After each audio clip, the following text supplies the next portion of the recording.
live from Yankee Stadium. It is a little bit of a rainy Yankee Stadium, but don't worry. I've talked to the weather people, all the experts. The rain will stop. There will be baseball tonight. There will also be a Game 6 not many miles away from here at Madison Square Garden, where the Knicks are going to try to advance to the Eastern Conference Finals. We are all over both stories. Carlos Mendoza will join the show. Aaron Boone is minutes away. And, of course, we'll get you set for Knicks Game 6.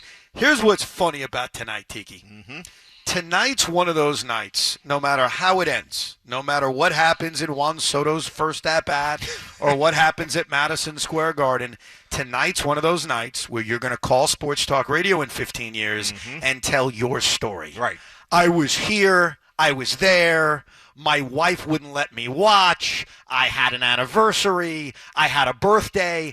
Either way, no matter what happens tonight in New York sports is one of those story nights that you will refer to many years from now. You know who's going to have a great one, too? Hopefully, it's Tommy Lugauer. And we'll talk to him a little bit later about what his plan is, because I can just see it right now. Juan Soto, top of the first inning, goes yard, and Tommy's got a dilemma to decide. What's the dilemma? Do I leave or do I go? Do I stay right here and watch the rest of this Mets game, or am I getting the heck out of Dodge? Well, let me tell you something. And trying to go watch the Knicks game. The memory of tonight, and I want to win. Aaron Boone, who's about to join us, wants to win. I understand that. The memory is going to be the first at-bat, and then it's just one of 6 games that were played between the Mets and the Yankees. That's just my opinion. Aaron Boone joins us right now. How you feeling, man? I'm good. Let me ask you this, because I saw it. I watch your press conferences every day, and I noticed the Knicks are on in the background a lot. Obviously, you're not rooting for them. Is the locker room really into this Knicks run? Yeah, I think so. I am rooting for the Knicks. No, you're not. Yes, I am. Dude, you're a Philly guy. What are we You doing? got Philly in your soul. How can you root for the Knicks? But I've tried to explain this before. It's like I absolutely do. I love the Eagles. I love the Sixers, right? But that said, I want the Giants to be good. I want the Jets to be good. And I'm absolutely pulling for the Knicks, especially, getting to meet Jalen, and Josh Hart's been out here a bunch, and I know some people in the front office, so I am all in. And for the Celtics, I grew up. That is true. Being tormented by Larry That is Bird. true. They're a bigger enemy. That's fair. So, will you get updates in the middle of the game? Will someone whisper and say, hey, by the way, Knicks are down by 12. Jalen struggling. The crowd will let you know.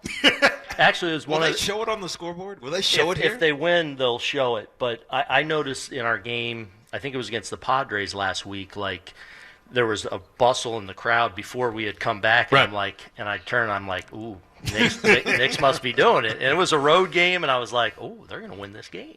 So no one's actually... I'm actually into it from afar and paying attention. So I'm hoping we can shake hands tonight and come in and watch the fourth quarter. Tell us how you assess the first 40 or so games of this season. I mean, obviously you're sitting atop the American League East, but from your perspective, what's gone right? What could be better? I would say incomplete. I think we've put ourselves in a good position now. I think we have a chance to be a really good team. We're going to hopefully slowly get some people back that are important people for us. The trade deadline comes. You never know what that brings. We're getting Jonathan Loaizaga back tonight, which is, he's such a big part of our bullpen. And a lot of, I've been excited about a lot of our young guys. I feel like are coming of age a little bit and really establishing themselves as core pieces of the team. And, some of the guys that we've brought in have done a really good job. So, I feel like in a lot of ways we could be a little better than we've been already. But that being said, we've got out of the gates and we've put ourselves in a good spot to go have a really good season. The one question I told Evan I had to ask you, and I'm going to put you in the mind of every other manager in baseball, at least your opponents. Yeah. Why the heck do people keep pitching to Aaron Judge? I don't know. There haven't been a lot of situations this year where I've said, well, they got to walk him here. There's been a couple where they have walked him where it was kind of obvious and it made sense. But frankly, there haven't been a lot of situations where I'm like, they got to walk him right here. I know there's going to be teams and scenarios that come up in the year where you're going to see that one, that kind of Barry Bonds one, where they just put him on. I was talking to D-Row with MLB, and he was like, they should have walked him to lead off the inning the other night. And I think I disagree with that. And but every team's going to treat it a little bit differently, and we'll see. And hopefully, if they start doing that, I feel like we are equipped as a team to take advantage of that. Well, I mean, we'll take our. If you want to put them on to lead off the inning, okay, let's go. And my view as the opponent, at least tonight, would be I'll let everyone else beat me. Like, this guy is so locked. He's hitting over 400. He's got no PS of 1,100. Like, I get it that 11. most times I think you're a little 1,200. I think he's over 12. 1,300? Yeah. Is that where he's at? I think it's ridiculous. But that's the point, because you mentioned the word. You mentioned Bonds. Like, to me, we haven't seen anything like this since Bonds. Yeah. And Bonds was treated with that respect where even leading off innings, or in that rare case, bases loaded, we're not going to face him. Yeah. I'm looking at him as an opponent tonight and saying, there's no scenario where I would face him. Am I crazy? I think you are. For that reason or for a different reason? No, I mean, look, I see teams pitch to him, and like Tampa kind of always goes after him. Yeah. And the bottom line is, if you execute to a T, you can get him out. But he just doesn't chase, and he's so dangerous. We've been playing this game where if you go back to the last 162 games, here are Aaron Judge's numbers. It's absurd. 370, 65 home runs. As someone who's managed now, who broadcasted, who played, have you ever seen a guy this locked in? No. Now, I always say, like, I see all his outs, so I see, the whatever, when they do get him out and they pitch to him effectively or whatever. So there's probably a level of, like, I take him for granted, and I tell him this all the time. I'm like, man, I think I take you for granted, because I feel like he'll come in, we'll be, after a win or something, we're doing our ceremony that we do after wins and stuff, and he'll be like 1 for 3 with 2 walks and a double. I'm like, get him tomorrow. Like that was a bad day. Yeah.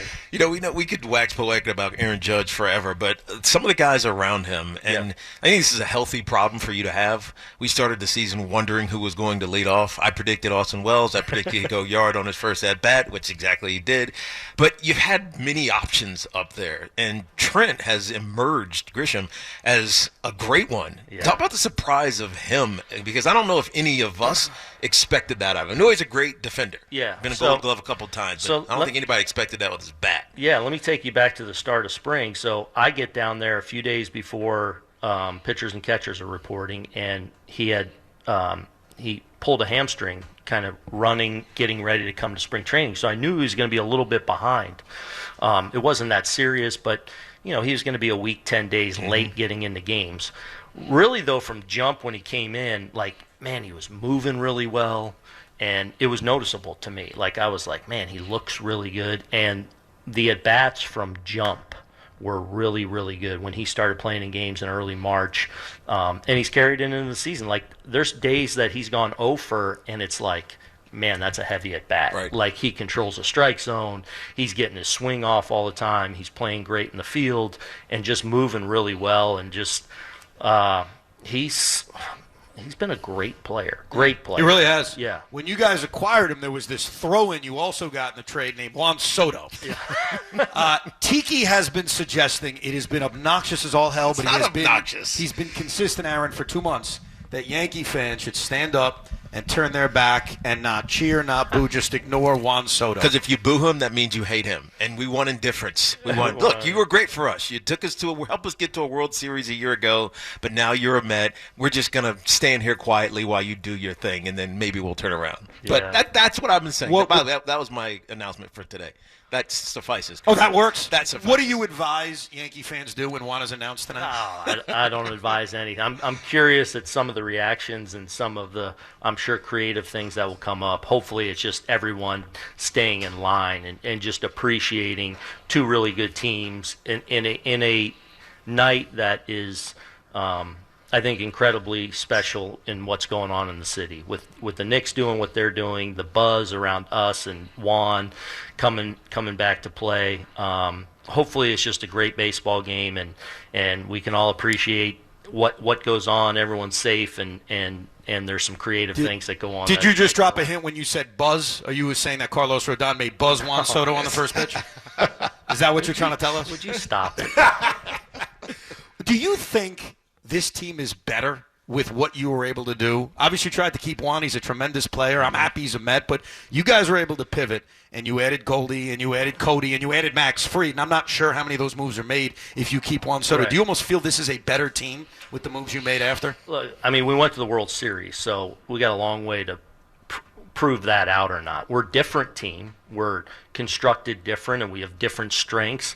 You know, it's hard to replace. I mean, what Juan did, and especially in the context of Juan and Aaron, like the historic nature of what they were as a pair last year was unbelievable. So it's impossible to say that. I mean, but I feel like, again, I feel like we have the makings of a really good team, but again, we're still incomplete and still working to get there. What do you think Juan's mindset is going to be today? We know Mindy gave him a day off a couple days ago, and that was to give him a couple days, I'm sure, to get himself prepared for this. But what's he going to be like? You spent a year in a clubhouse with him. What's this going to mean to him? Yeah, hard to say. I mean, he's a killer. So, and look, I mean, I have nothing but love for Juan and what he was for us and in our room. And from my standpoint, getting to manage a player like that, like he was so coachable, wanted to be coached. You could be frank with him about certain things.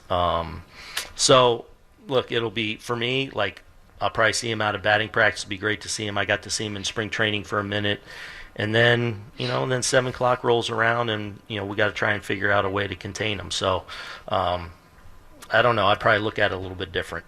We're talking to Aaron Boone. We're live from Yankee Stadium. Mets-Yankees begin the Subway Series tonight. Ben Rice has been tremendous. In fact, some Yankee fans have told me he's the best 22 in New York. That's how happy they are with him. Yeah. Is there any plan, especially if you guys get healthier with Giancarlo, for Ben to try to play third base, to try to play second base, or is it going to be exclusive first base catcher DH for Ben? Yeah, right now. I mean, people for the history of time have been just throw that guy at third base, and I think it's why there's a reason why there's very few third basemen in the Hall of Fame, because it is a position where you expect offense out of, traditionally speaking, but you got to be a real infielder to play over there. So it's hard. Look, I'll never say never, and we'll see. He's taking ground balls out there. He takes his ground balls. Does he do that every day? No, he takes his ground balls. He does all his catching work pretty much every day. It does his ground ball work at first. Occasionally he'll jump over to the left side of the infield. So, look, you never say never to certain things, especially in certain matchups and situations, but really no plan to do that right now. Does he do that on his own? Like, is he almost trying to say, hey, Aaron, I can do this? Because I'm sure he knows, hey, big picture, if I want to get consistent at-bats, I may have to play another position. No, I don't know. I think he's just in such a good place as far as his confidence, his preparation, what he needs to do to be ready and productive every day, and so he's just kind of, I think, doing a really good job of kind of living in the moment, staying in the moment, and obviously he's been a huge part of our team. So we should rule it out, because we've talked about this a lot. Ben Rice playing another position. It's not really on the table. Not really on the table. Okay. Evan brings up an interesting dilemma that's on the horizon, but we don't know how far on the horizon it is. That is Giancarlo coming back and you having this logjam. Mm-hmm. What is the update on Giancarlo? I know we've heard from a 30,000-foot view, but your understanding. I remember last year when we talked about his hamstring, you were like, he's going to be back in a month. He was back in a month. Yeah. Where is Giancarlo at? So, excuse me, he's getting close. He's running bases now, which is kind of his last running progression. He's been hitting a ton, off traject and velo and all those things. So there'll probably be a conversation here over the weekend, I would think, about do we want to send him down to Tampa and start getting those regular live at bats? What kind of rehab situation do we want to do? But he's definitely getting close to being able to play in some way, shape, or form in some games. Now, the tennis elbow thing, it feels odd for a baseball player, but it is what it is, especially given his size and how strong he is. But is this something he's going to always deal with, or will he come back and feel fine? Yeah, I'm sure there'll be some level of it, because it's in both elbows, which is crazy. And even last postseason, he was waking up some mornings and, could barely pick up a bat. Now, once he got going, you just kind of deal with it, and so we'll see. Is that why we saw him taking batting practice before everybody else during the World Series? I mean, honestly, we were sitting in here. We noticed that every game he was just out there. He was just in that. He was in a different land mentally, just in his it showed how locked in he was, and his routine and what he want. He was very specific of what he wanted to do every day to be ready. But we'll see. We'll see how it goes. And I think part of the reason he did all the different kind of treatments he did kind of right before spring training and then as spring training started was to try and give him every chance once he does ramp up and go to have a smooth as possible. That said, he might have to deal with it. I don't really know. How much at-bats would he need rehab-wise before you're comfortable activating him? Probably not a ton because he's, in a lot of ways, probably already had a ton of at-bats Right. with his amount he's been hitting lately. So we'll see. And he's different than a normal guy going out on a rehab where they're playing a position and I want to get him up to 7, 8, 9 innings and back-to-backs and things like that. So his will be a little bit different likely. And I assume he's not playing the field. Is that ruled out? Because he didn't do it last year. So. Yeah, it's probably ruled out. But, as we go, we'll see if that's even a consideration on a given day, though. DJ came back earlier this week, stepped right in, obviously needed to because of the horrific Oswaldo Cabrera injury. Where is DJ? Right? What can you expect? What can we expect from him? Yeah, I don't know. I mean, he's had a really good ramp up. It's been methodical, and he too has logged a lot of at bats, not just in rehab games, but behind the scenes before. He was getting live at bats in Tampa, so he had a ton of at bats, probably 50 or so coming in before he got ready. He's healthy. He was on base a couple times his first outing the other day. He's not playing today. He'll start tomorrow and Sunday likely. So we'll see. I mean, hopefully he comes in and kind of grabs a role and becomes a key part for us. You look at Devin Williams, one of the best closers in baseball, comes here, struggles.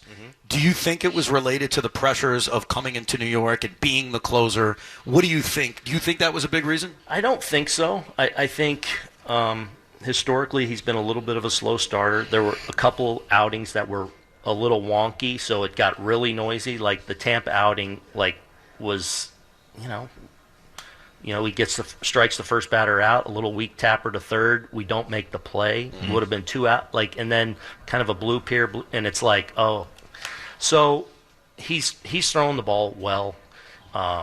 I think that's going to win the day. He's had a couple really big outings back-to-back for us in the 10th inning with the ghost runner where he shut him down.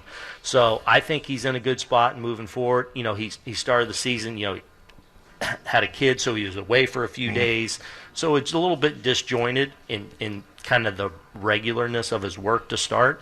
But I think we're talking about a guy in the prime, and we're seeing that with his stuff, and I think that's going to prevail. Would you hesitate to insert him back into the official closer's role? Not necessarily. Obviously Luke's doing amazing things back there as well. So I look at it as now we're getting Johnny Loizaga back and how well Cruz and Leiter have been pitching and Timmy Hill. So we have a lot of, I feel like, really good back-end options, and hopefully I really believe over time our bullpen's going to end up being a real strength for us. So No, I wouldn't hesitate at all. We asked this question last year, and it was Mendy's first Subway Series a year ago when we had this question. But after watching him do what he did a year ago, where it took him all the way to the NLCS, Mendy's done a great job. I mean, him very well, obviously, having been all the time you spent with him.